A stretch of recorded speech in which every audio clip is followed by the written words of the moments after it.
Now, we've heard the stories and we've seen the incredible pictures from different parts of the country. Natural gas explosions destroying homes, shattering families, and leaving neighborhoods in fear and devastation. And tonight we take a serious look at whether pipelines in our area are safe. Ben Eisler joins us from the newsroom with this story. Ben? Well, Leon and Maureen, for years, employees of Washington Gas quietly questioned whether the company had gone too far, whether it had neglected serious gas leaks, in their opinion, for profit. Tonight, they make those concerns public for the first time on ABC 7 News. But we begin with the story of a family in Fairfax County. Just before last Christmas, a home exploded in Chantilly, Virginia. Firefighters had received a call for a gas leak, but by the time they arrived, the blast had brought the home to the ground. It belonged to the Winds, who thankfully were out to dinner. Everything that we built up for my whole life and it's gone, you know, so it's really tough. First-generation Americans, they say the home represented their American dream, that its destruction left them reeling, and the children to sift through the rubble. Let's see what else you can find. According to the fire marshal's report, the explosion was most likely due to the ignition of natural gas.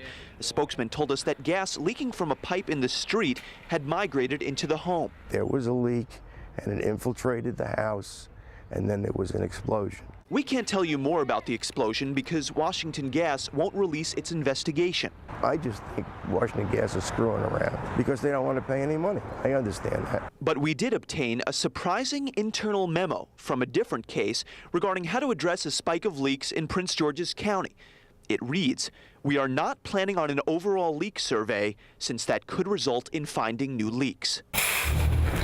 And now, former employees of Washington Gas have come forward for the first time to share their own recollections. I'm concerned about the general safety of the public, and I think that it's been jeopardized.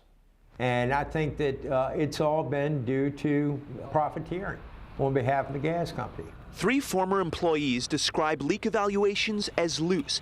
They say while working for the company, they found a number of so-called grade 1s, the most dangerous kind. But instead of immediately fixing them, Washington Gas argued over the grade and replaced them with someone who'd lower it. I strongly felt, from my experience, all my years of experience, that it's a grade 1 leak.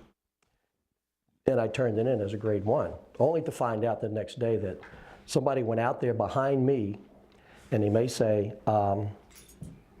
well, this is actually a 2. See, if Washington Gas finds a grade 1 leak, they have to fix it immediately, because if they don't, this could happen.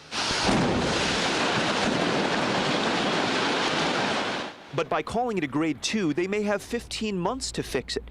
And documents from the Virginia State Corporation Commission show just how pervasive this practice may be. In 2 2008 cases, a high concentration of gas was found, but nothing was done. In another, Washington Gas found a 90% gas grade 1 leak, and the leak was downgraded to a 2. It was pretty widespread. The reports also identified 150 cases in Virginia alone over a 2-year period where Washington Gas changed orders for repairs to regrades, despite the fact that a high concentration of gas was still recorded. The SEC didn't take action because Washington Gas claimed the regrades were justified. I'd never wanted to be responsible for someone's death. Over a series of weeks, we contacted Washington Gas for an interview. The company wouldn't give us one, but sent a statement. There is no basis of truth to this story, a spokesman wrote. Washington Gas is a highly regulated regional utility subject to stringent federal and state safety standards, and the company grades leaks according to industry guidelines. These reckless and false accusations created by disgruntled former employees were investigated thoroughly by regulatory authorities and Washington Gas. Safety is a clearly defined expectation for every employee. The welfare of our customers and the public is fundamental to the proper management of leaks. Meanwhile, back in Chantilly, portraits and memories have melted together. The Winds now live in a rental because insurance won't pay enough to rebuild.